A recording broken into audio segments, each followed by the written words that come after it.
Hello there. Welcome back to Marketing Amid Corona, Optimove's daily digest of everything's going on in marketing amid the coronavirus outbreak. I hope you had a peaceful weekend and that you're all set for the week ahead of us. Today, we'll have some headlines by yours truly, a review of data trends in gaming by our strategic services team, and as always, daily picks by Post Funnels editor in chief. With no further ado, let's jump into things. Today, I'll be sharing two content items. First one is a survey conducted by Blue Yonder, a fulfillment platform vendor, highlighting consumers are spending more online but less in general. Let's take a look at the exact numbers. 57% of consumers stated they are doing more shopping online as opposed to in store because of COVID 19.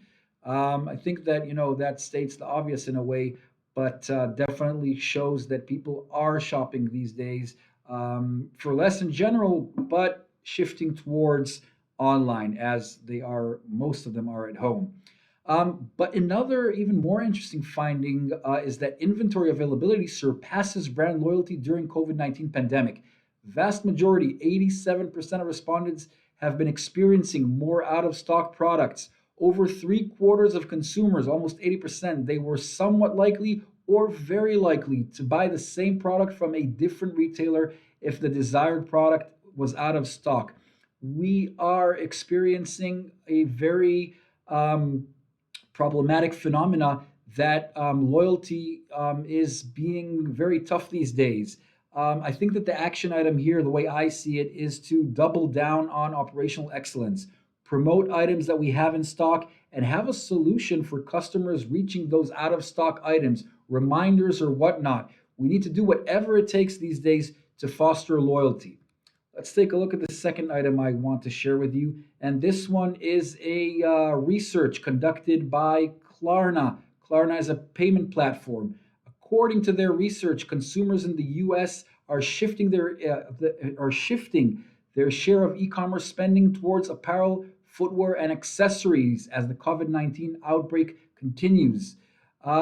Drilling down into their key findings, I think it's interesting to see that as younger you are, the higher your budget shift is. 18% among Gen Zers, 13% among millennials, and 4% among Gen Xers. Um, on the other side of the equation, we have leisure, sport, and hobby marketplace and intangible products, all of which have seen sales volume decline. This might be a signal for brands out there to adjust their categories they promote and adjust their messages to be more of items that are currently trending up and items that are trending down, put them perhaps in less popular areas of the website. That's it for me for now. We're all aware that customers acquired in peak seasons tend to have lower lifetime value. We see this in Cyber Monday, Black Friday, and so on and so forth. Since the coronavirus outbreak, we are seeing increases in new players in casino, poker, and other gaming products. Our strategic services team looked into cohorts of players acquired in this period and analyzed their activity and its impact on their lifetime value. Shaked Mosseri from our strategic services team, please share some wisdom with us.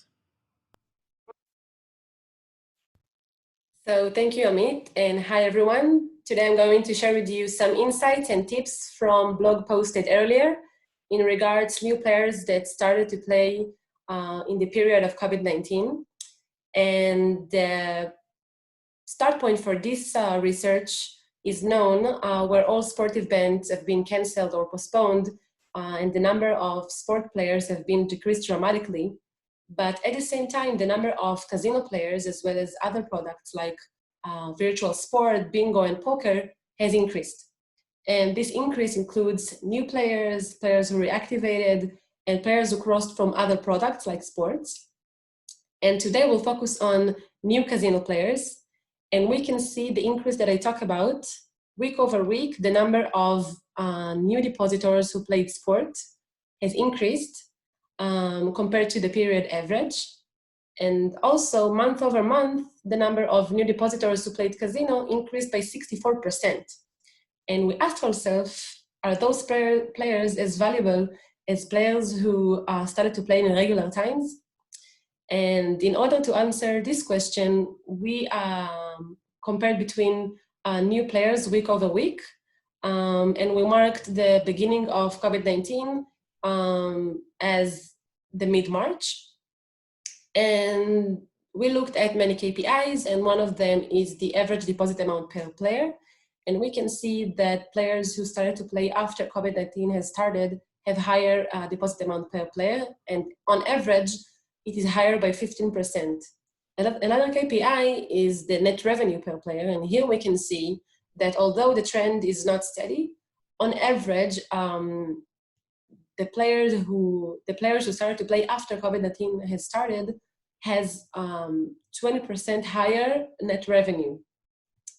And we also ask ourselves, what is the retention rate of those new players? And we can see that COVID-19 new players have higher retention rate also. So overall, those players are more valuable for now and have higher retention rate. And I want to give you some marketing recommendation for those players. So in the short range, you should analyze your new casino players, then build automatic marketing plan that should include increase the awareness of your brand, introduce those players with variety of games within casino, and also try to cross-sell them to other products like poker and bingo. And in the long term, operators should use this time to build and improve their marketing plan for churn customers, because we assume that large portion of those customers won't retain after the days of this pandemic, and maybe try to think of offer them more bonuses in order to retain them. And after the sports event will renew, maybe try to cross-sell them into sports. So you can read more about it in the blog in Optimove, and thank you for having me. And for some well-curated, timely content pieces, here's our very own Nitzan Peled, Post Funnels Editor-in-Chief. Nitzan, what do you have for us today? Hi, Amit. Thanks. And today I want to go through an article by Moi, which is basically, that's on Post Funnel, of course, which is basically a news roundup, something we do here and there, gathering the most interesting, insightful links that we've stumbled upon, just to make sure our readers won't miss them. And this piece was posted yesterday, and I want to take you through a few of the links here. So first thing I want to show you is the New York Times have also jumped on the wagon of showing interactive charts and graphs about the way Americans spend their money. So if the New York Times are on it, it means you should go through this article as well. Everything here is very insightful and interactive, just as they do. I really like that one that also shows the size of the market. One thing that I highlighted in the article is this thing, where you see how restaurants are behaving and what happens, obviously, to fine dining, casual dining, but then at the same time, what happens to delivery services. And the point is, to me, an action item that anyone in this business should be already on is to start deliver. From small businesses we know that are already doing so. The waiters are now, whoever can, are delivering food. And that's also the wordplay here at the title, right? So don't wait for the situation to be over. Don't wait tables, just start delivering, do something, act. So there's more on this by New York Times. Second thing I want to show you is a podcast by Free Economics Radio, where they talk about their latest episode, the food chain, supply chain in America. And I want to play these next 20 seconds. The experts tell us there's no shortage on the supply side of the American food system. They also tell us the current demand shock is temporary. Still, many grocery outlets are dealing with significant shortages. To understand why, you have to consider the size and suddenness of this pandemic-induced demand shock. It also helps to consider the size and complexity of our food supply chain, which is, to put it mildly, very large and very complex. Now add a pandemic and watch the disruptions happen. So, yes, the disruptions are happening, and you should really put the 45 minutes it takes to listen to this one and anything by Free Economics Radio. Next, I want to jump to these two studies that could help you start building your exit plan from this whole situation. One by CMO Council and one by MIT Technology Review about AI. The two key points I took from it. Only 5% of retail marketers say that they have the right depth of data at their disposal. That's an action item for you. And the other piece of statistics I took from here is that nearly half of consumer goods and retail firms are using AI. That's still not enough, AI in their customer care, which means if you combine in-depth data and AI in your customer care, you would probably be on the right path out of this thing when it's over. And there are 7 tips for how to communicate during this crisis, which is something that's on top of all of our minds. I took this quote from there saying, most brands were hit by surprise and were not truly prepared. The evidence now points to direct consumer relationship as the golden ticket. Right. And I'll wrap it up with these 2 things. Opportunistic marketing. So you could now purchase Dr. Fauci's bobblehead. We want to believe that the money that we pay for these dolls go to maybe fight the coronavirus. And Tom Brady, as we all know, he signed for the Tampa Bay, and this guy knows about marketing a thing or two. Did anyone notice that it's the same initials, Tom Brady, Tampa Bay? Maybe we could have seen it coming. Well, obviously, he did not miss a chance, already started. He hopes to trademark Tampa Bay and Tampa Brady, and also asking why Drew Brees never made Drew Orleans shirts.